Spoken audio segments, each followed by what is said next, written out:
আজকে আমার ছেলে স্কুল থেকে বাড়ি ফেরার পথে আমাকে বলছিল ওরিও বিস্কুট কিনে দাও। আমি প্রথমে একটা দিয়েছিলাম, তারপর বলল না 5টা কিনে দিতে হবে, সকাল বিকেল সব সময় তো খেতে হবে, তাই একদিনের জন্য 5টাই যথেষ্ট। তারপর আবার বলল আমাকে একটা বড় মাজার বোতল কিনে দাও, তারপর আমি একটা মাজার বোতলও কিনে দিলাম। আর এখানে আমাদের জন্য নিয়ে এসেছিলাম টক দই, দইটা ওকে বললাম ফ্রিজে রেখে দিতে, ও কিন্তু গিয়ে সুন্দরভাবে রেখেও দিল। এই দেখো মাজার বোতল নিয়ে নাচানাচি করছিল।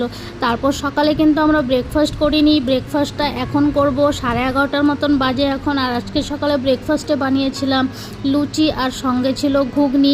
ছেলে কিন্তু সকালে বনভিটা খেয়ে গেছিলো, বিস্কুট খেয়ে গেছিলো, আমরাও সকালে চা খেয়েছি, কিন্তু ব্রেকফাস্টটা এখন করছি। তাই তোমাদের মিনি ব্লগটি কেমন লাগলো কমেন্টস করে জানিও। ভালো লাগলে কিন্তু চ্যানেলটিকে সাবস্ক্রাইব করে দিও।